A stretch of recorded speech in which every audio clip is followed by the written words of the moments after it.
masalah. Dia kata qari Quran yang riak itu masuk neraka. Qari Quran yang riak masuk neraka. Maka janganlah seorang yang sudah pandai Quran itu berniat pada membaca Quran itu untuk memandangkan diri dia pada orang. Itu dia pesannya tu. Tuhan bagi apa pun kat kita, kita jangan duk ingat apa yang Tuhan bagi kat kita tu nak jadi punca, kita nak menunjuk kat orang. Jangan. Tuhan bagi pandai baca Quran, jangan duk jadi merak kat itu punca. Tuhan bagi kita ilmu lebih sikit pada orang lain, jangan duk berasa kita paling pandai. Tak ada siapa dah pandai lebih pada kita. Tuhan bagi kat kita rupa paras segak sikit, jangan duk berasa kita lah orang paling segak dalam dunia ni. Tak ada siapa lebih segak pada kita. Tuhan bagi kat kita kaya, jangan duk berasa kekayaan ni kita seorang je, orang lain miskin papa kedana belakang. Jangan ada perasaan-perasaan yang seperti itu, dia kata. Maka supaya dia kata dikata orang akan dia pandai dan qari, dia tak mahu tu. Dia tak mahu ada orang yang apabila Allah bagi dekat dia kelebihannya macam tu, dia duk syok, dia duk syok orang duk kata dia qari, baca sedap. Juga jangan pula mengamal membacanya itu apabila di hadapan orang saja dan diam tidak mengamalnya tak kala di belakang mata orang. Tak mahu juga macam tu. Ini di antara tanda-tanda kita nak cek kita ikhlas ke tak. Ini di antara tanda dia. Kita kalau bila depan orang baru kita duk buat, belakang orang tak buat, maknanya tak ada ikhlas dalam diri kita. Kalau main masjid semayang, lepas semayang sunat tak berhenti dan sebagainya. Tapi kalau dia semayang di rumah tak semayang sunat. Kalau main masjid, lepas semayang isya buat sunat ba'diyah isya. Kalau dia semayang isya di rumah tak ada sunat ba'diyah. Ini makna tak ikhlas. Makna dia apa? Makna masjid pasal apa hang rajin sangat dia buat sunat rawatib ni, qabliyah, ba'diyah apa semua rajin sangat dia buat. Pasal apa hang rajin di masjid? Jawapan dia pasal apa? Pasal orang tengok. Di rumah, kalau kena hari kita semayang maghrib di rumah, kita semayang isya di rumah, semayang fardu di rumah, pasal apa sunat rawatib tak buat langsung? Pasal apa? Sedangkan sunat rawatib ni sebenarnya sunat buat di rumah. Tapi bila hang semayang fardu di rumah, sunat rawatib tak buat. Pasal apa? Pasal di rumah tak ada siapa nak tengok. Maknanya ternafi ikhlas dalam diri kita. Itu tanda nak kenal dia begitu. Baik. Dan juga dia kata jangan berniat tak kala mengamalkan di belakang mata orang itu supaya dirinya dijumpa orang dalam duduk mengamalkannya. Dia buat ni sorok-sorok tak bagi orang nampak. Walaupun sorok dalam hati dia kata kalau orang main tengok cantik. Jadi dia betul pun ada tu. Kenonnya nak buat sorok-sorok ni kenonnya tak mau riak lah, tak mau jadi orang duk tengok kat ni ikut duk berasa riak, tak mau. Pergi duk menyorok baca Quran pun ambil angle baik punya agak lindung orang tak nampak dan sebagainya. Dalam duk baca tu dia lintas dalam hati. Kalau ada siapa-siapa main cantik. Karut juga rupanya. Ini contoh ini yang dikatakan lintasan syaitan. Ini kata lintasan syaitan. Contoh ada orang lagi teruk pada tu pun. Dia boleh main tanya, Ustaz, saya sakit kepala. Saya apa? Tak, saya kadang-kadang dia duk main dalam hati saya, dia duk main dalam fikiran saya, dia duk main satu soalan. Dia duk tanya, betul-betul saya ni Islam ke tak? Lagi kabur. Iblis ni yang kata Iblis syaitan ni, Nabi kata inna syaitana yajri min ibni Adam majratan. Nabi kata sesungguhnya syaitan ni dia berjalan dalam badan anak Adam, dalam badan manusia ni, syaitan ni dia berjalan pada jalan darah manusia. Dia ada di mana-mana dalam diri kita ni, dan dia ni sentiasa duk cari peluang. Ada peluang dia attack kita, ada peluang dia attack kita. Ada manusia tewas dengan serangan dia. Maka di kalangan manusia yang tewas tu ada yang sampai peringkat ni. Peringkat tadi tidur baca Quran, dia tu kelintas dalam hati kalau ada apa main cantik. Nampak kata aku kuat baca Quran. Rosak juga. Lagi rosak dia duk main macam tadi. Aku ni Islam tak ada tu. Aku ni Islam tak ada. Lepas tu bila berasa macam bersalah, teriak ambil bengkak-bengkak biji mata. Dia jadi macam tu. Dia jadi mainan syaitan. Begitu. Bahkan dia kata maulah membaca Quran dan mengamalkan apa isi kandungan Quran itu dengan niat ikhlas kepada hendak menjunjung suruh Allah. Kita buat apa pun dia kata tarik bagi niat tu duduk atas rel kita, atas landasan yang ujung dia nak cari keredaan Allah. Lintasan mai, memang mai. Lintasan syaitan ni memang mai. Kita buat apa pun lintasan nanti mai. Tapi bila dia mai lintasan macam tu, astagfirullahalazim. Astagfirullahalazim. Ya Allah, aku minta ampun kepadamu, Tuhan yang Maha Besar. Aku tak ada ingat macam ni semua. Ni semua syaitan nak rosak aku. Mau ingat macam tu. Kau betul balik. Dalam duk betul tu syaitan mai cakok kita, tarik turun. Astagfirullahalazim. Tarik naik atas landasan dia balik. Sekali lagi jalan sikit, syaitan dia cakok, tarik kita turun. Astagfirullahaladzim. Tapi dia naik balik atas landasan. Kalau kita satu orang yang sentiasa istighfar dalam hidup kita, insya-Allah satu hari syaitan nanti give up dengan kita. Nabi SAW manusia yang istighfarnya tidak kurang daripada 100 kali.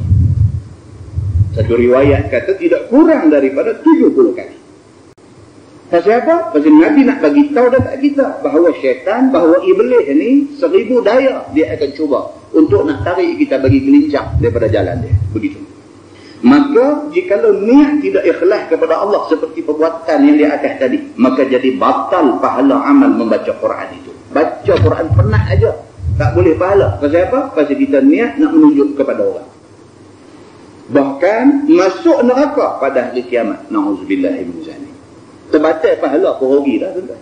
Terbatal pahala rugi dah. Kita buat ibadat ni sampai tak tahu nak abad tidur orang dan sebagainya. Malam bangkit, semayang malam, semayang tahajud, buat semayang macam-macam kita buat. Baca Quran pula lagi dan sebagainya, nak tunggu masuk waktu subuh.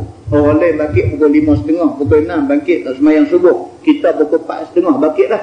Bangkit apa suci apa lebih kurang ambil Quran, baca semayang tahajud dan sebagainya. Kita punya duk buat elok-elok, tiba-tiba hati kita dimain oleh syaitan dan kita tak tarik balik hati kita kepada jalan sebenar. Maka akhirnya amalan yang kita buat, dia kata boleh penat, tidak boleh pahala. Dia kata begitu. Dan apabila masuk neraka, maka tentulah kena azab di dalamnya, kerana telah ditentukan Tuhan neraka itu tempat azab ke atas orang yang pandai Quran dan riak dengan Quran itu. Tuhan yang tentukan macam tu. Dia kata ialah tempat azab yang bersangatan adanya, sebagai tersebut dalam hadis yang dikeluarkan oleh Imam At-Tirmizi an Abi Hurairah radhiyallahu anhu qala Rasulullah sallallahu alaihi wasallam ta'awwadhu billahi min hubbil hazan. Qalu ya Rasulullah wa ma hubbul hazan? Qala wadin fi jahannam tata'awwadhu minhu jahannamu kulla yawmin 100 marrah. Qulna ya Rasulullah wa man yadkhuluh? Qala an-nabi sallallahu alaihi wasallam al-qurra wal mura'una bi a'malihim. Maksudnya diriwayatkan daripada seorang sahabat Nabi sallallahu alaihi wasallam, nama dia Abu Hurairah radhiyallahu anhu. Kata dia telah bersabda Nabi sallallahu alaihi wasallam, hendaklah berlindung sekalian kamu daripada kelebok duka cita. Dia guna perkataan kelebok. Dalam hadis tadi Nabi SAW kata ta'awwadhu billahi min hubbil hazan, min jubbil hazan. Maksud dia jubbil hazan maksudnya satu kelebok. Satu kelebok, dan kelebok tu dinamakan kelebok hazan. Hazan maksudnya duka cita. Tentu pernah dengar Nabi pada satu tahun Nabi telah diuji oleh Allah Subhanahu wa taala bertimpa-timpa. Mula-mula dia kematian isteri dia, Sayyidatina Khadijah. Kemudian kematian pula pak penakan dia, yang jadi orang kuat dia duk pertahan dia. Dua-dua orang ni adalah orang yang duk pertahan Nabi. Nabi cukup sedih. Dalam keadaan sedih kerana kehilangan tempat duk bergantung, tempat duk tumpang kuat ni, dalam keadaan tu Allah suruh Nabi pergi ke Taif. Taif ni satu tempat cantik. Allah suruh Nabi pergi ke Taif.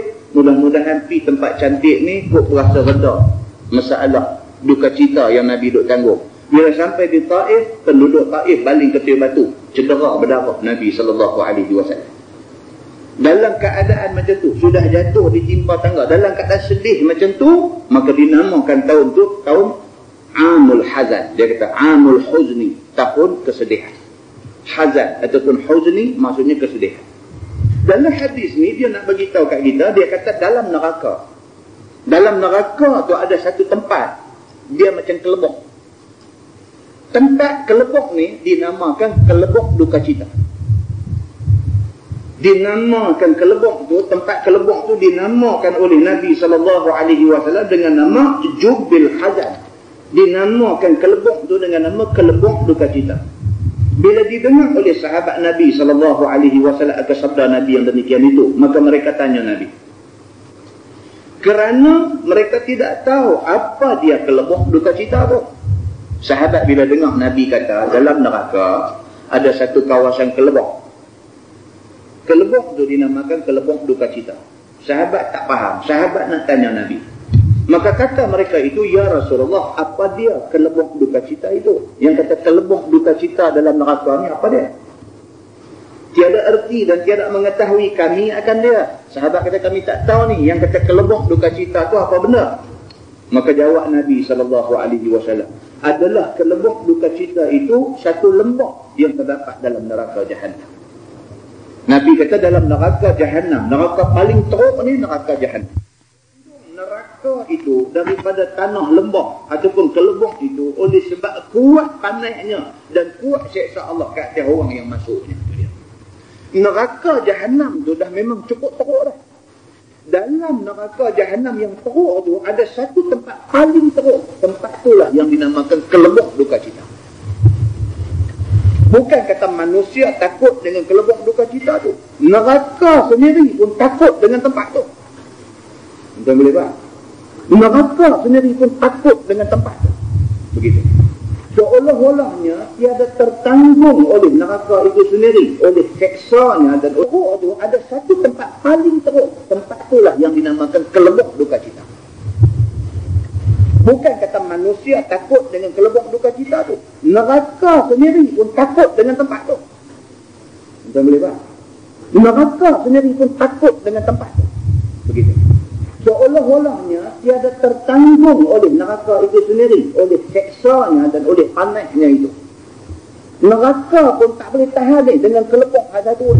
Cukup teruk. Tempat paling teruk dalam neraka Jahannam dinamakan kelebok duka cita. Siapa kena kelebok tu, ini orang paling teruk. Tuhan cukup marah kat dia, maka dia dikenakan tempat tu.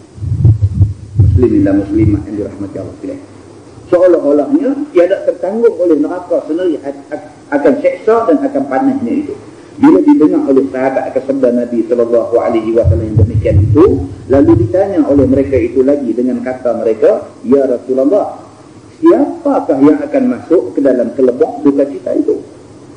Sahabat bila dengar macam tu, mereka pun nak tahu siapa nanti nak kena tempat paling teruk dalam neraka Jahannam ni, siapa nanti kena duduk situ. Maka jawab Nabi SAW, iaitulah orang-orang yang qari Quran, yang berbuat riak mereka itu dengan amal mereka itu, yakni membaca Quran kerana orang dan mengamalkan apa yang di dalam Quran pun kerana orang, bukannya kerana Allah Subhanahu wa ta'ala. Itu dia tuan-tuan.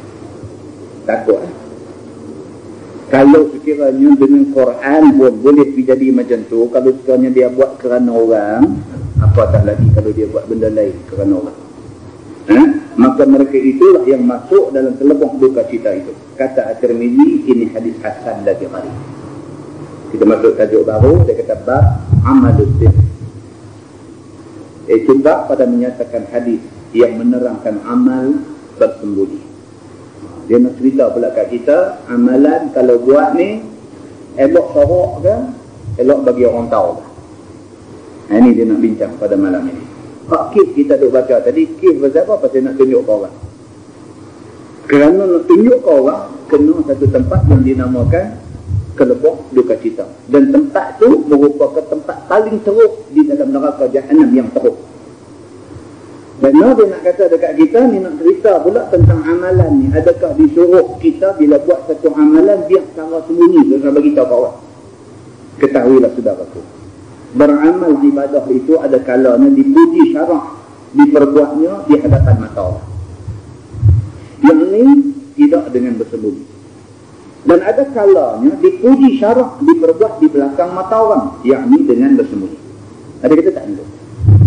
Ada amalan disuruh kita bila buat tu tunjuk bagi orang nampak. Ada amalan bila kita buat disuruh jangan bagi orang tahu. Ada amalan yang boleh ditunjuk-tunjuk, ada amalan yang jangan tunjuk ke orang. begitu. Maka amal ibadah yang dipuji syarak apabila diperbuat berterang-terang itu, iaitu seperti sembahyang berjemaah, dan seperti sembahyang fardu, dan seperti sedekah fardu, dan segala amal yang diniatkan supaya orang turut buat yang demikian itu. Hanya ni bagus tunjuk ke orang.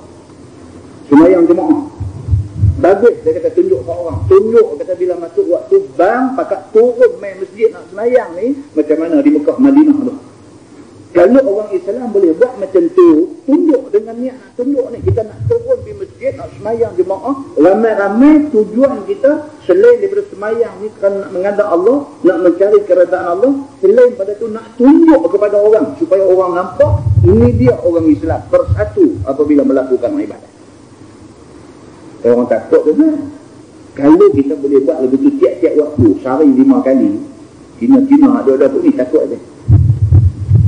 Bunyi bang aja dia main macam mana terkatu serbu lampu tu.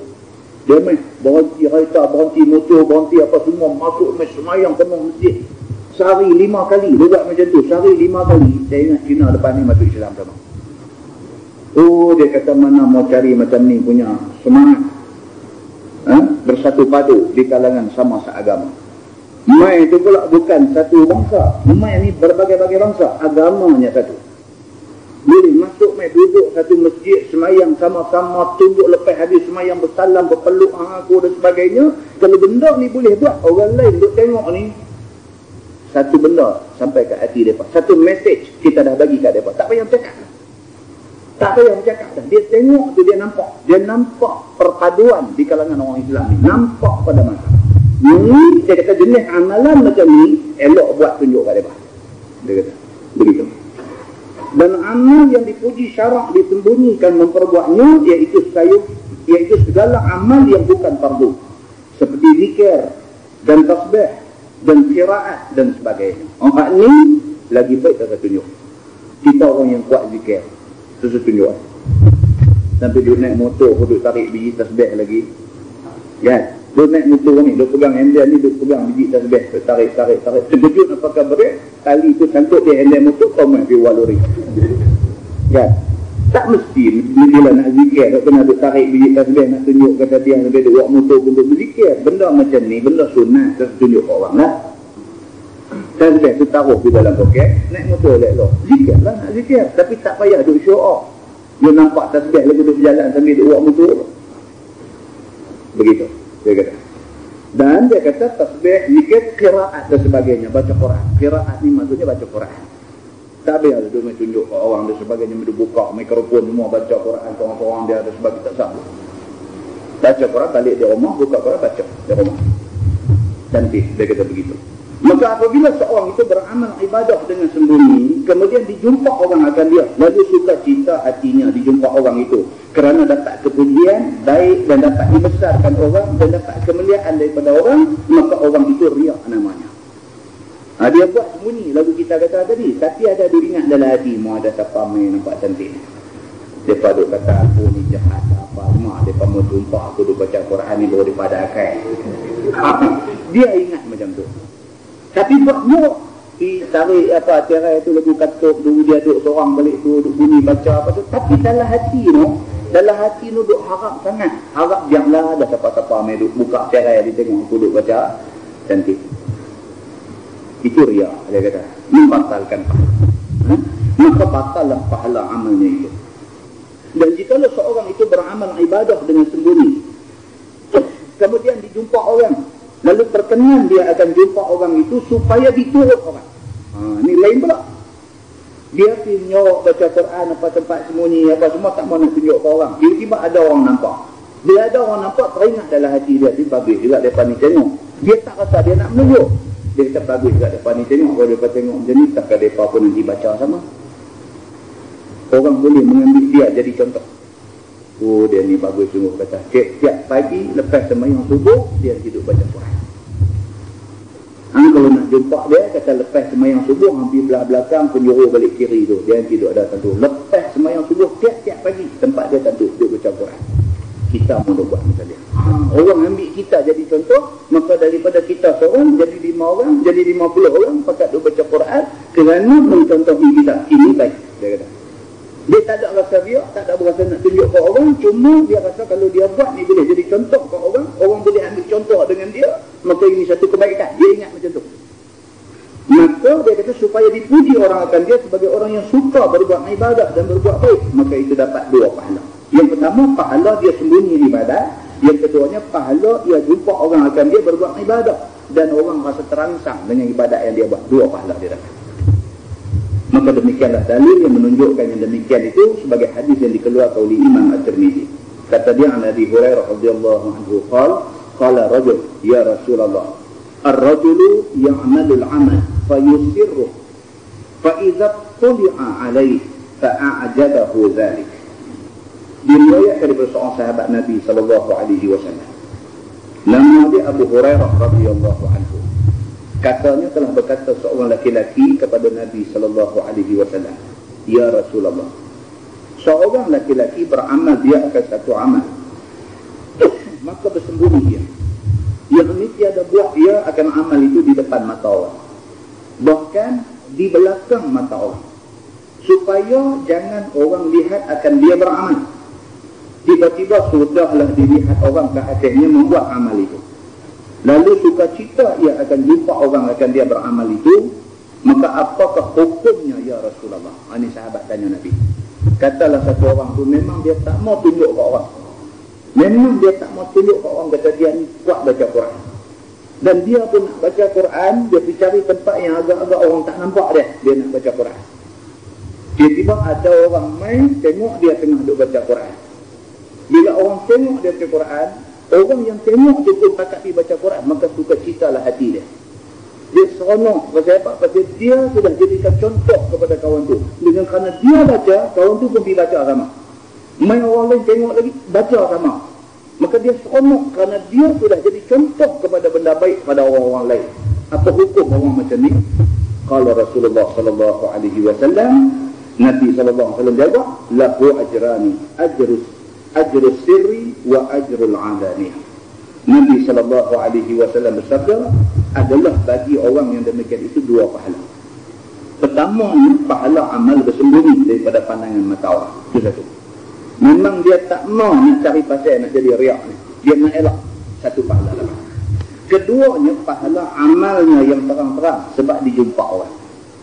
Sebab orang main tak jumpa dia duk baca tu, maka dengan kerana tu kawan tu pula pergi baca. Tu satu lagi pahala dapatkan dia. Kata At-Tirmidzi, ini hadis hasan lagi gharib. Dan katanya lagi, dan sesungguhnya telah ditafsirkan dia oleh setengah daripada ahli ilmi. Maka katanya apabila dilihat orang lalu suka hatinya yang demikian itu, maka ia itu maknanya suka dan perkenan akan dia oleh puji orang atasnya dengan baik. Kerana sabda Nabi SAW, sekalian kamu adalah orang yang syahid bagi Allah di dalam bumi. Maka perkenan dan suka akan dia oleh puji orang atasnya, kerana ini bagi orang yang mengharapkan, yang diharapnya dengan kepujian orang atasnya. Maka ada pun apabila perkenan dan suka dilihat orang amalnya supaya tahu orang akan dia orang baik, maka dimelia orang akan dia dan dibesarkan orang, maka ini riak namanya. Itu dia. Kalau tujuan dia tu tujuan nak supaya orang tengok, kemudian orang kata dia bagus, riak. Dia kata. Dan kata setengah ulama, makna apabila dilihat orang atasnya dalam beramal, maka suka dan perkenan dia akan dilihat orang itu kerana harapkan orang beramal sepertinya, maka adalah baginya seumpama pahala yang disebutkan tadi, mereka tadi. Maka ini ada baginya mazhab pula. Dia kata dia, itu beza dia. Kalau kita menyuruh juga mula tu, tapi dalam hati tu ingat, mau ada siapa mai jumpa aku duk baca ni cantik, papi abang orang kata aku bagus, riak. Yang ni tak mahu. Tapi kalau dia baca sembunyi juga, tapi orang mai jumpa dia. Bila orang jumpa dia, dia tak rasa riak. Dia harap bila orang tengok dia baca, orang tu akan turut macam mana dia buat, orang tu juga pergi baca. Dia tak riak. Dia harap apa yang dia buat ni jadi contoh kepada orang. Orang akan buat sama macam dia. Itu pahala dapatkan dia. Itu beza dia. Tajuk baru dia kata bab ma jaa annal mar'a ma'a man ahad. Iaitu bab yang datang pada menyatakan hadis yang membicarakan bahawasanya seseorang itu serta dengan orang yang dikasih. Ini pula satu bab dia nak cerita kita atas dunia ni kita suka kat siapa. Di akhirat itu Tuhan akan bangkitkan kita duduk dengan orang yang kita suka. Kalau atas dunia kita suka dekat Nabi Muhammad, insya-Allah di akhirat itu Allah bagi kita duduk dengan Nabi Muhammad. Kalau atas dunia ni kita suka kepada alim ulama yang mengikut Nabi Muhammad, insya-Allah di akhirat itu kita akan dihimpunkan sama dengan alim ulama yang cinta kepada Nabi Muhammad. Begitu. Ketahuilah saudaraku, semua orang dalam dunia ni dan di dalam akhirat ia akan berserta dengan kekasihnya. Kita akan duduk sama dengan orang yang kita kasih. Yang ni hatinya tidak lepas daripada sayangkan benda yang dikasihnya. Sekiranya seseorang itu kasihkan harta, maka hatinya tiada lepas daripada harta. Ni dia nak cerita orang yang kata kasih ni macam mana. Kalau dia ni satu orang yang suka dengan harta, maka hatinya tiada lepas daripada harta. Dia kata, dua kali dia kata. Kalau orang jenis gila harta ni, dia kira harta. Tahu mana boleh dapat duit, tahu mana boleh buat duit, tahu mana ada peluang boleh. Dia kepala ni hari-hari duk fikir macam mana nak buat duit. Begitu. Dan jika sekiranya dia kasihkan perempuan, maka hatinya tiada lepas daripada perempuan. Ini pun satu penyakit. Dia ni jenis syok dengan orang perempuan. Dia syok. Bukan dia nak nikah dengan semua orang perempuan ni, tapi dia syok. Orang Allah kata womanizer. Kalau energizer tu bateri. Womanizer. Dia tak ada, dia syok. Bukan dia nak nikah, bukan dia nak mengurat. Dia syok. Dia jenis penyakit tu, dia syok dengan orang perempuan. Dia tengok orang perempuan yang hidup syok. Tengok. Bagi dia itu adalah satu hasil seni. Ada orang macam ni. Satu penyakit, dia kata. Maka hatinya tiada lepas daripada perempuan. Kira dalam kepala ni duk kira fikir perempuan je. Macam tu. Dan jika sekiranya seorang itu kasihkan ilmu dan amal, maka hatinya dan kelakuannya kepada ilmu dan amal. Kalau dia ni jenis orang suka ilmu, fikiran dia ni kira ilmu je. Dia cepat respon kepada benda yang berbentuk keilmuan. Bila orang abang kata, kata malam ni masjid perang kata, okey. Saran kuat, lu tarik di sana. Ini malam ni masjid kelawai, okey. Aku pergi sampai awal. Nasi kanak ikat bawah. Jadi dia main pantun tu. Dia dengan ilmu, memang hati dia ni sekarang cukup kuat. Ada orang jenis macam ni. Dia suka dengan ilmu. Sekali di rumah pun bercakap pasal ilmu, depan anak, depan bini, depan apa pun, dia bercakap pasal ilmu. Dia satu orang yang suka kepada ilmu. Dan jika sekiranya seorang itu kasihkan Allah dan Rasul, mesti dia ada lepas hatinya dan gerak-gerinya kepada Allah dan Rasul. Ni, kalau jenis hati ni dengan Allah dan Rasul, dia ni kira apa-apa nak buat benda semua, nak ikut sunnah Rasulullah. Kasih dia kepada Allah dan Rasul tu menyebabkan dia apa pun, dia nak ikut sunnah Rasulullah. Saya sembang dengan Asri, penyanyi kumpulan Rabbani. Asri, penyanyi kumpulan Rabbani. Dia ni tu enggak. Dia lulusan bahasa Arab. Dia ni jadi penyanyi Rabbani ni. Sembang dengan dia. Respect lah, kita respect kan. Dia kata, saya tak erti pakai baju tangan pendek. Untuk bayar. Dia tak erti dia nak pakai baju short sleeve. Dia tak erti. Lepas tu saya tak boleh. Saya tak boleh pakai. Dia pakai dia tangan pendek. Saya rasa dia pudung tangan. Dia kata, tak boleh. Macam orang, dia tak erti kalau tak pakai kepiah. Ada orang macam tu, bagus. Dia tak erti kalau tak pakai kepiah. Dia rasa pudung kepala. Dia rasa tak komplit ni. Diri dia ni rasa tak komplit. Ada satu benda dia terlupa. Apa benda tu? Cara tu, pen yang lupa. Dia ambil pakai, okey, komplit. Asri ni, dia tak erti pakai baju short sleeve. Dia tak erti. Saya kata dia, pasal apa? Kalau pakai jadi macam mana? Malu. Dia kata, tak tahu jadi malu. Jadi bosong tangan, lagu pudung. Dia kata, lagu tak tahu. Nampak tak? Ini ciri-ciri yang kata baik yang ada dalam diri dia. Sunnah Rasulullah SAW, Nabi selalu pakai baju sampai di pergelangan tangan. Kita boleh semak dalam hadis. Dalam Riyadhus Salihin ada cerita. Baju Nabi pakai bila pun mesti sampai pergelangan tangan. Dia sampai peringkat, bukan aurat. Orang lelaki ni bukan aurat. Tapi bagi dia suka cover sampai di sini. Buka tu bagi dia dah jadi satu benda yang aib bagi dia. Aib yang dikatakan. So, Orang yang cinta kepada Allah dan Rasul ni, kepala ni duk fikir nak ikut sunnah Nabi. Macam mana lagi, apa lagi boleh nak upgrade amalan dia, apa lagi nak improve apa yang dia buat, macam mana nak mempertingkatkan lagi kecintaan dia kepada Nabi, cari lagi apa Nabi buat dia nanti nak cuba buat dan sebagainya macam tu. Maka semuanya itu ada belaka dengan rupanya dan ada dengan natijahnya. Ni apa yang kita buat ni ada risiko. Ada risiko. Kalau kita pilih untuk jadikan diri kita ni satu orang yang kasih kepada harta, ada risiko. Ada risiko dia. Ada akibat dia. Kita pilih, kita nak jadikan diri kita ni orang yang suka perempuan, ada risiko dia. Ada risiko dia. Orang boleh bakar kita dalam kereta sampai rentung. Pasal apa? Pasal tidur syok bini orang dan sebagainya. Risiko tu ada.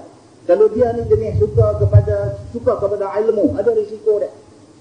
Ada risiko dia. Dia boleh sampai anak pinak pun jadi marah kat dia. Pasal apa? Dia tu kira dengan nak pergi cari ilmu. Sampai tak pergi cari duit makan anak bini. Ada juga macam ni. Ada tuan-tuan. Benda tu pada hakikatnya bagus. Duduk rajin cari ilmu ni bagus. Tapi dia ni punya cari sampai tak cari makan minum bini. Jadi tak boleh. Itu tanggungjawab. Likulli dhi haqqin haqqah. Nabi kata bagi setiap orang yang mempunyai hak, ada hak yang mesti kita penuhi. Isteri kita ada hak terhadap kita, maka kita ada kewajipan pada dia. Anak kita ada hak dia terhadap kita, maka kita kena penuhi hak dia. Kita ada kewajipan pada anak kita. Dan kita juga ada kewajipan kepada Allah. Kewajipan kita kepada Allah ialah mempelajari ilmu yang diturunkan oleh Allah Subhanahu wa taala. Tapi dalam nak memenuhi hak kita kepada Allah, jangan kita abaikan hak yang dipunyai oleh anak isteri kita. Ini ajaran agama. Maka likulli dhi haqqin haqqah. Nabi kata bagi setiap orang yang mempunyai hak, maka ada hak yang mesti dipenuhi oleh orang lain. Suami, bapa, pemimpin, dia ada benda yang dia mesti tunaikan kepada orang yang duduk di bawah dia. Begitu. Maka dia kata iaitu orang yang kasih akan harta itu. Apa jua jalan yang mendatangkan harta, maka dihimpunkannya. Ini orang berfikir cari duit. Dia sambang. Daripada projek nak buat lapangan terbang sampai projek buat longkang sekolah, dia nak sapu semua. Pasal apa? Pasal dia tengok tu, dia bukan tengok padang sampai terbang, dia tengok duit duduk dah dia padang tu. Dia tengok longkang tu, dia bukan nampak ayak lebih, dia duduk nampak duit, duduk boleh lebih. Dia jenis orang macam tu. Maka dia ni akan buat apa saja untuk menghimpun harta. Sama ada dengan usaha tulang 4 kerat dia ataupun dengan bijak kira bicara dia akan guna apa kemahiran yang ada pada dia. Kalau sekiranya dia ni ada tulang 4 kerat, dia guna tulang 4 kerat ni sampai jadi 8 kerat buat kerja nak cari duit. Kalau sekiranya dia ni satu orang yang pandai kira bicara, dia ni kerja duk jadi apa? Dia bukan kontraktor, tapi dia tolong tidur acung sana sini, tolong jadi juru bercakap, tolong berkira apa semua, dia mulut manis. Maka company ni pakai dia untuk nak tidur kira apa, pakai dia. Dia jadi apa? Ni orang panggil orang macam ni PRO kan? PRO dia ni. Dia nanti tidur acung ni semua. Ni. Sama ada dengan usaha tulang 4 kerat ataupun dengan hijab kira bicara. Begitu juga orang yang kasihkan perempuan, dia kata iaitu apa jua yang mendatangkan senang hati perempuan dan jauh daripada marah perempuan itu, maka itu yang akan dibuat supaya tiada rosak hati perempuan yang dikasihnya. Bila dia ada syok dekat perempuan tu, sebutnya apa pun. Duit gaji habis dengan duk beli handbag bagi ni. Dan tahu benda ni jadi dalam masyarakat kita. Jadi bini dukung anak mereka teriak depan rumah kita ni. Pasal apa? Pasal lelaki dia kerja gaji tak banyak mana. Gaji tak banyak mana tu pergi beli beg kulit dengan beli tumit tinggi bagi kat perempuan mana. Mereka teriak depan rumah kita jenuh dia. Dia tu saya tolong tak, dia kata ni suami saya ni, kita awak ni gaji pada besar mana pun, susu anak boleh tak beli, dia pergi beli kasut tumit tinggi bagi dekat perempuan apa-apa dulu bagi kita. Nampak tak? Ni dia nak bagi tahu kat kita. Pasal apa? Pasal dia syok dekat perempuan tu. Dia akan buat apa yang perempuan tu suka dan dia akan hindar apa benda yang perempuan tu tak suka. Kalau perempuan tu tak suka, dia balik rumah dia tak balik rumah dia. Pasal dia kasih kat perempuan ni lebih pada kasih bini tu. Nampak? Ini dia nak beritahu kat kita. Dan tiada pula bercerai dengan dia. Sekali-kali dia tak mau cerai dengan perempuan yang dia suka ni. Kalau boleh tak mau cerai. Dia nak duduk dengan kontu je. Pagi, petang, siang, malam, hari-hari, 7 hari seminggu. Tak tahu apa. Dia nanti duduk ada dengan perempuan ni je. Pasal apa? Pasal kasih dia kat kau ni. Ini akibat dia. Dan Dan orang yang kasih amal dan kasih kepada ilmu, demikian juga halnya. Iaitu apa juga jalan untuk menambah ilmu. Sama ada dengan mutala'ah, ataupun dengan menghafaz, ataupun dengan mendengar syarah daripada guru, ataupun dengan jalan membaca kitab, maka semuanya dibuat belakang. Dia jenis suka ilmu. Kalau mutala'ah ni maksudnya buka buku, baca mutala'ah, ambil apa, ulang kaji dan sebagainya, dia akan buat. Ataupun dia ni dengan jalan menghafal, dia suka, dia dah jadi satu macam yang semangat dengan agama ni, dia hafal. Bukan daripada sekolah Arab, tak pernah mengaji sekolah Arab, tak pernah mengaji pondok, tak pernah apa, bahkan dulu sekolah orang putih. Tapi dia main satu peringkat umur, dia kena karan agama ni. Dia kena karan agama ni, dia ubah 360 darjah. Dia ubah terus, patah balik, di point tu balik. Dia tukar habis semua. Quran ni dia duk hafal. Duk ni jadi imam pula lagi. Walhal tak ada langsung background sekolah agama. Tapi dia dah mula cinta kepada agama sampai peringkat tu dia yang tiba. Tuan-tuan dengar cerita tentang saudara Ahmad Didat kita? Oh. Saudara Ahmad Didat. By profession dia satu orang lawyer. Tiba-tiba boleh hafal Quran. Bukan saja hafal Quran. Bible berapa version semua dia hafal. Mampu berhujjah menggunakan Quran dan juga kitab Bible. Itu pasal apa? Pasal dia kasih kepada ilmu. Kasih dia kepada ilmu menuntut dia sampai ke peringkat dia nampaknya dah lebih hebat daripada orang-orang yang sepatutnya bidang tu.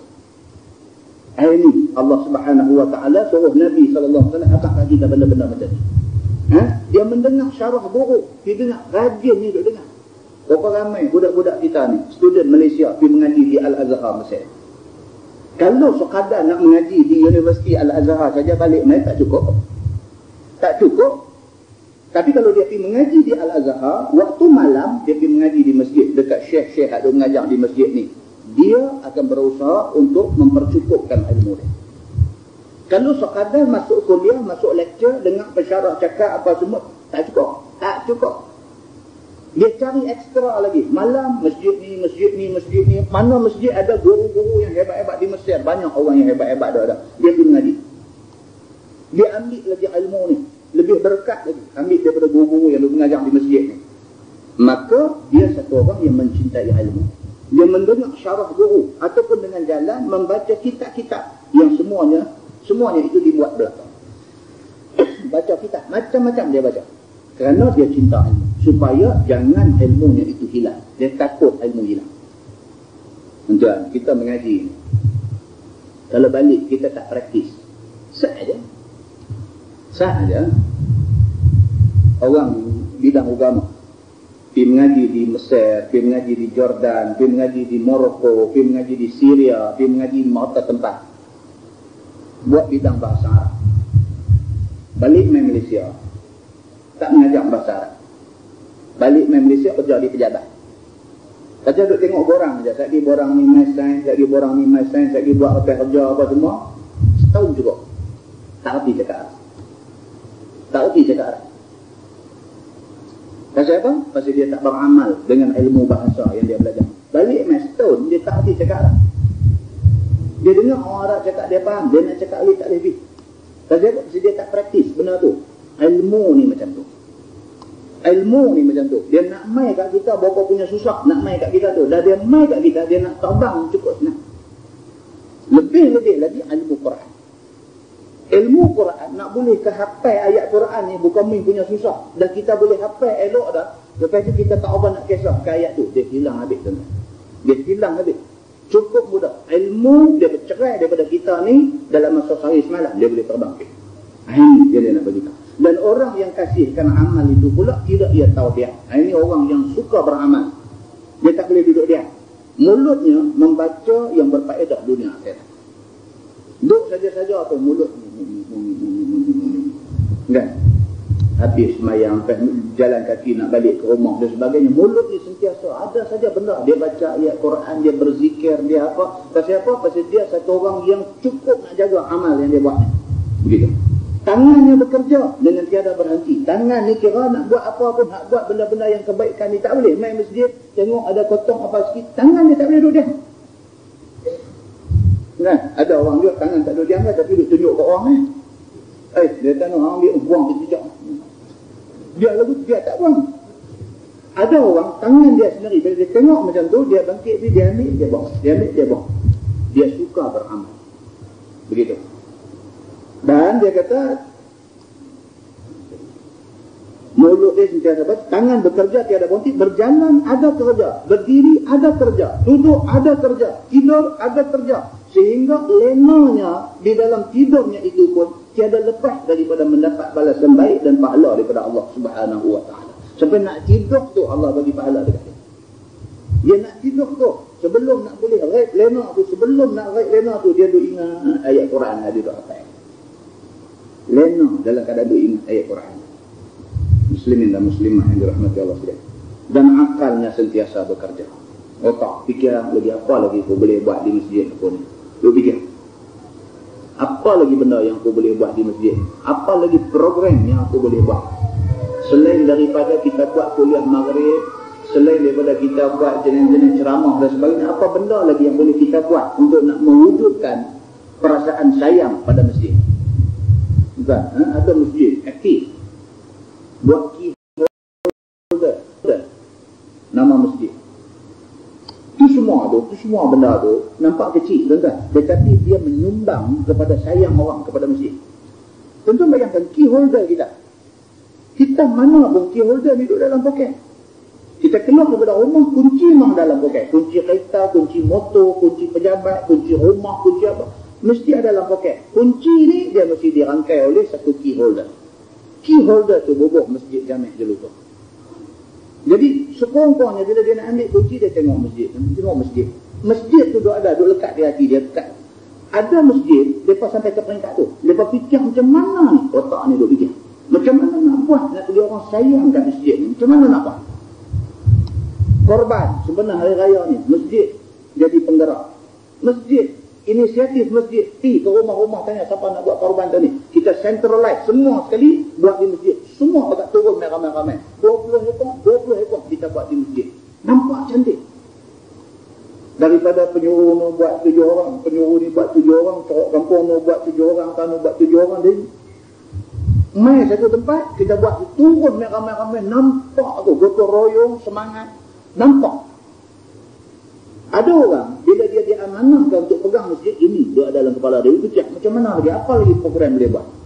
Berapa orang dalam karya dia ni, berapa orang ibu tunggal ada. Yang anak 5, 6 dan sebagainya, suami mati ke apa ke, semua anak dia ada peringkat umur mana, nak mengaji dia ada tak ada dan sebagainya, dia berfikir benda tu. Ini contoh orang yang kuat beramal.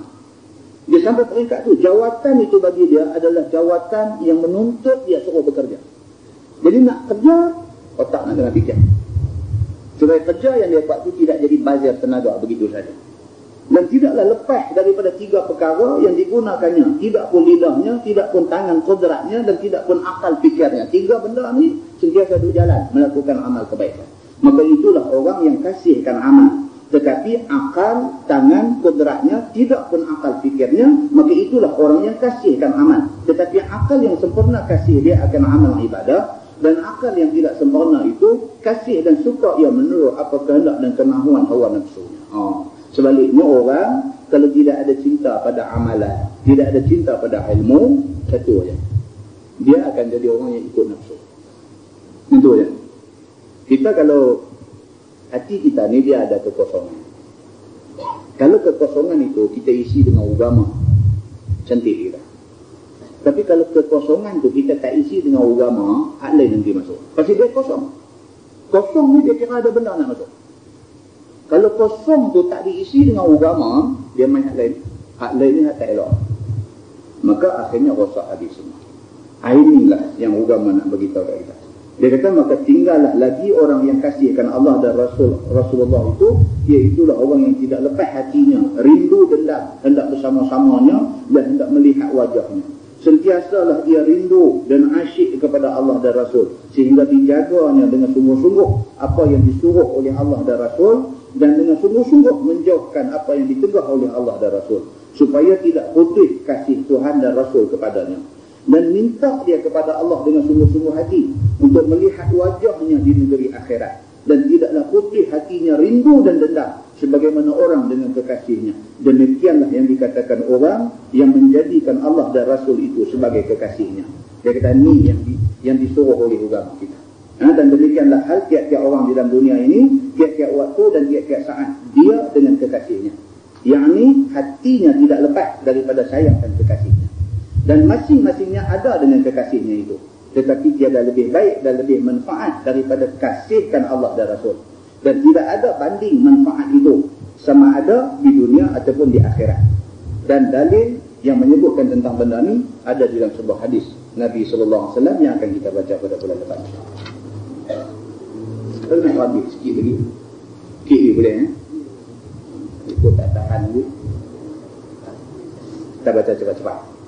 Hadis Nabi SAW, dia kata an Anas bin Malik radhiyallahu anhu annahu qala jaa rajulun ila Rasulillah sallallahu alaihi wasallam faqala ya Rasulullah mata qiyamus saa'ah faqala an-nabi sallallahu alaihi wasallam ila as-salah faqama an-nabi sallallahu alaihi wasallam ila as-salah.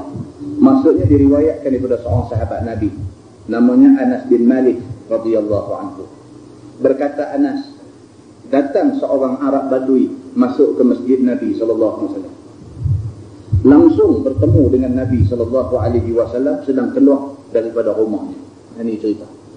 Satu hari mai satu Arab Badui mai ke rumah Nabi. Dia sampai Nabi tengah duk keluar daripada rumah nak mai masjid. Maka bertanya Badui itu kepada Nabi, katanya ya Rasulullah, bilakah nak berlaku kiamat? Dia nampak Nabi keluar daripada rumah nak mai masjid ni. Dia tanya Nabi tengah jalan. Dia kata ya Rasulullah, bila nak kiamat? Maka didengar oleh Nabi SAW akan pertanyaan itu, tetapi tiada dijawab. Nabi dengar Arab Badui ini tanya bila nak kiamat. Nabi tengok dia, Nabi buat dek ayat. Nabi terus masuk dalam masjid, begitu. Lalu berdiri Nabi kepada sembahyang dengan orang-orang. Nabi masuk masjid terus main jadi imam sembahyang. Yang ini dengan sahabat-sahabatnya. Kerana pada masa itu Bilal sudah qamat. Bukan pasal Nabi sombong. Kan? Nabi keluar daripada rumah nak main masjid. Kerana Bilal dah qamat dah. Nabi dia akan sembahyang sunat qabliyah di rumah.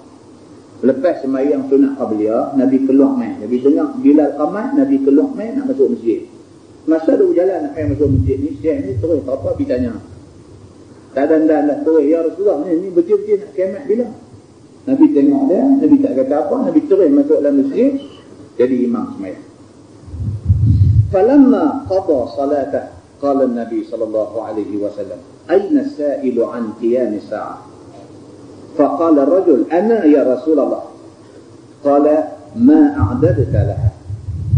Maka tak kala selesai Nabi sallallahu alaihi wasallam daripada sembahyang, maka bersabda Nabi, mana dia orang yang tanya aku tentang bila nak kiamat? Nabi habis sembahyang, selesai semua, Nabi beralih mengadap orang ada ni. Nabi kata, mana dia sihat tu tanya bila nak kiamat dari mana? Nabi tanya. Bila didengar oleh laki-laki itu akan sabda Nabi yang demikian, maka dia pun menyahut dengan segeranya. Kata dia, hamba ya Rasulullah. Dia dengar Nabi tanya, dia kata, ambil baru respon. Tanya tadi ni sebelum sembahyang tadi ni dia buat dek aja. Masuk main sembahyang selesai, baru respon. Baru tanya mana dia, siapa yang tanya saya bila nak kiamat tadi?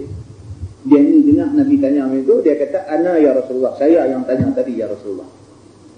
Maka sabda Nabi, apalah gunanya kamu tanya bila nak kiamat? Apakah yang telah kamu persediakan baginya? Banyakkah sudah amal yang kamu buat sebab kamu tanya itu?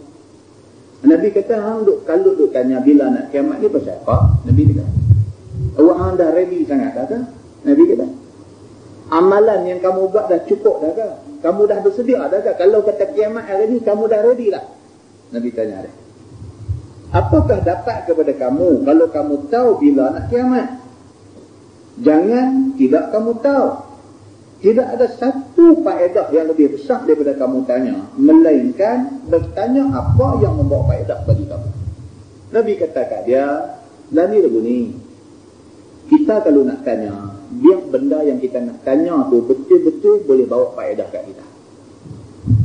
Kalau saja nak tanya, nak meramaikan majlis, tak payah tanya. Kalau kita nak tanya, biar benda yang kita nak tanya tu benda yang membawa faedah. Nabi kata, hang tanya bila nak kiamat, apa satu faedah mana dia dapat? Nabi kata kat dia, kalau nak tanya lain kali, tanya benda yang betul-betul membawa faedah. Nabi kata kat dia macam tu. Bukankah kiamat kamu, yakni mati kamu itu ada tentu berdirinya di hadapan mata kamu? Nabi kata, lah ni lagu ni, kiamat ni ada dua. Satu, kiamat betul no.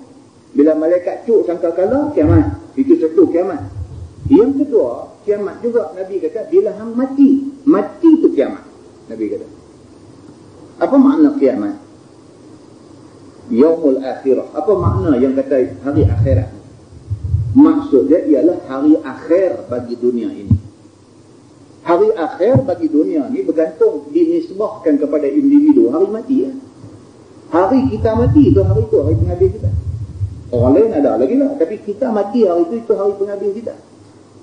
Nabi kata jadi kiamat ni ada dua. Untuk satu, kalau kiamat betul-betul nak jadi tu, hang jaga ni dulu, hang pun boleh mati bila-bila masa. Bila mati, makna hang kiamat.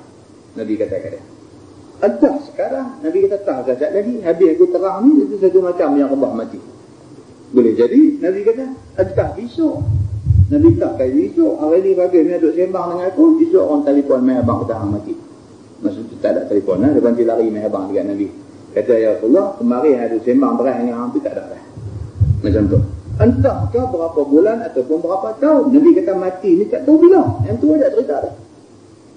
Hari ni pun boleh jadi, saat lagi pun boleh jadi, malam ni pun boleh jadi, esok pagi pun boleh jadi, minggu depan pun.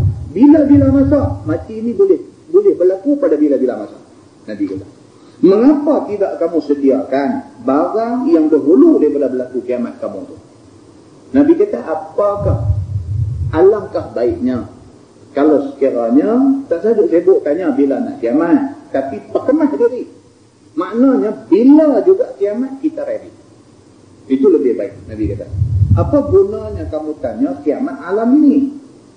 Apabila didengar oleh laki-laki itu sabda Nabi SAW yang demikian, lalu dijawab dia.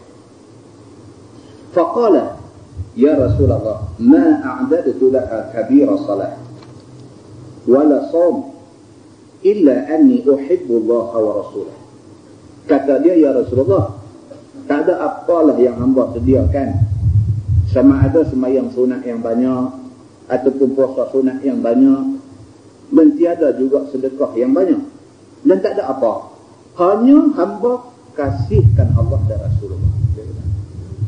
Ni harap begini, dia kata dekat Nabi, dia kata kalau macam tu, dia kata saya mengakulah, saya ni tak ada apa sebenarnya. Dia kata semayang sunat pun tak rajin, puasa sunat pun tak rajin, tak banyaklah benda baik yang saya buat ni. Seingat-ingat saya, tak banyaklah benda baik yang saya buat. Cuma yang saya tahu satu, saya sayang Allah, saya sayang Nabi. Yang tu aja. Jangan siapa ni duk kata apa dekat Nabi depan saya. Tu sayang dia kepada Nabi sampai ke peringkat jangan siapa ni duk kata apa dekat Nabi depan saya. Jangan siapa duk cerca agama saya yang Allah buat turun depan saya. Saya tak suka orang duk hina Allah, orang duk hina Nabi. Saya tak suka. Kerana saya sayang kepada Allah dan Nabi. Semayang sunat tak kuat, puasa sunat tak kuat, semua benda ni saya tak banyak buat. Tapi saya tak suka orang duk buat lebih kurang dekat Allah dan Nabi. Dia kata lagu tu. Dan sangatlah rindu apabila jauh daripadanya. Suka sangat taatkan apa suruhnya, dan menjauhkan apa tegahnya dengan sehabis-habis kuasa saya. Dia kata, saya ni saya sayang dekat Allah, saya sayang dekat kamu ya Rasulullah. Sehingga kan kalau saya pergi jauh, hati saya duk ada kat kamu. Kalau saya pergi mana-mana, hati saya duk ada kat kamu. Saya kalau boleh nak balik cepat, nak duduk dekat kamu. Apa yang kamu pesan suruh buat, saya akan buat kerana saya sayang kamu. Yang tu lah yang saya tahu. Maka tiadalah hamba tinggalkan apa-apa amal yang besar-besar daripada amal yang fardu. Saya hak sunat tak kuat, tapi hak fardu, kamu habang kata semayang fardu 5 kali, saya tak tinggal walau satu waktu pun. Kamu habang kata bulan Ramadan kena puasa sebulan, saya tak tinggal walau sehari pun. Kamu habang main apa lagi benda yang fardu, tutup aurat ni semua fardu, saya akan pastikan saya tidak buka aurat di depan orang dan sebagainya. Begitu. Apabila didengar oleh Nabi SAW kata badui yang demikian itu, lalu dijawab oleh Nabi. Faqala Rasulullah SAW, al-mar'u ma'a man ahabba, atau anta ma'a man ahbabta. Maka sabda Nabi SAW, seorang itu akan bersama dengan orang yang dikasihnya dan orang yang disukanya. Nabi kata, kalau begitu, aku boleh bagi jaminan dekat kamu. Kamu akan duduk dengan orang yang kamu kasih. Kalau kamu kasih dekat aku, Nabi, kamu akan duduk dengan aku, insyaAllah. Nabi kata begitu kat dia. Maka apabila sukakan Allah dan Rasul, maka di akhirat kelak berkumpul bersama dengan dia. Kalau kamu betul macam yang kamu kata, kamu cinta kepada Allah dan Rasul dan aku, kamu akan duduk dengan aku di hari akhirat itu. Sabda Nabi SAW lagi, dan engkau, wahai laki-laki, serta dengan orang yang kamu kasih. Maka dalam dunia ini, kamu kasih Allah dengan berbuat ibadat kepadanya. Di akhirat kelak, engkau kasihkan dia, dapat memandang wajahnya yang tiada bandingnya. Kalau betul atas dunia ni kamu kasih Allah, akhirat itu Allah akan bagi kamu boleh tengok wajah Allah. Melihat wajah Allah itu adalah puncak nikmat dalam dunia. Begitu. Di dalam negara akhirat. Maka engkau kasihkan Rasul di dunia. Iaitu engkau junjung sebagaimana suruhnya. Dan menjauhkan apa tegahnya. Dan engkau banyakkan selawat kepada dia. Dan kasihkan dia di akhirat kelak, iaitu bersama-sama dengan dia di dalam syurga. Yang ni bersuka-suka mencapai macam-macam nikmat dalam syurga. Nabi kata, kalau betul hang kasih dekat aku, bukti dia atas dunia ni hang kuat berselawat kepada aku, akhirat itu hang akan dapat duduk sama dengan aku. Kata Anas bin Malik lagi, fama ra'aitu farihal muslimuna ba'da al-islam farahahum bihadha. Maka tiadalah aku lihat sukacita orang Islam kemudian daripada Islamnya seperti mana suka mereka itu dengan sabda Nabi SAW, wa anta man ahbabta. Kerana tidak kami ketahui, yakni sebelum datang orang Badui itu tanya Nabi, seseorang dengan kekasihnya itu kami tak tahu. Itu dia. Sahabat kata, tak tahu nak gambar macam mana punya gembiranya orang Arab bila dengar kenyataan Nabi. Nabi kata, anta ma'a man ahbabta. Lepas dengar Nabi kata macam tu, Nabi kata, hang akhirat esok dapat duduk dengan siapa yang hang sayang. Ayat tu bagi sahabat-sahabat Nabi cukup bermakna. Pasal apa? Pasal mereka sayang Nabi. Bila dengar Nabi kata, hampa akan duduk dengan orang yang hampa sayang, mereka punya seronok. Pasal apa? Itu jaminan daripada Nabi yang mereka akan dapat duduk sama dengan Nabi di hari akhirat. Kata dia, aku tak pernah tengok mereka ni seronok seperti mana seronoknya mereka apabila dengar hadis Nabi ni. Maka dengan kerana orang darat itu, maka taulah kami barang yang pelik dan barang yang besar faedah seperti ini. Dengan kerana itu, kami suka sangat-sangat akan orang darat datang tanya Nabi SAW. Jadi dengan kerana itu kami sukalah dia ni mereka tanya Nabi. Kata At-Tirmizi, ini hadis sahih. Wallahu a'lam. Lepas ini kita tengok bab ma ja'a fi husni zan. Husni zan billah. Cerita tentang baik sangka kepada Allah.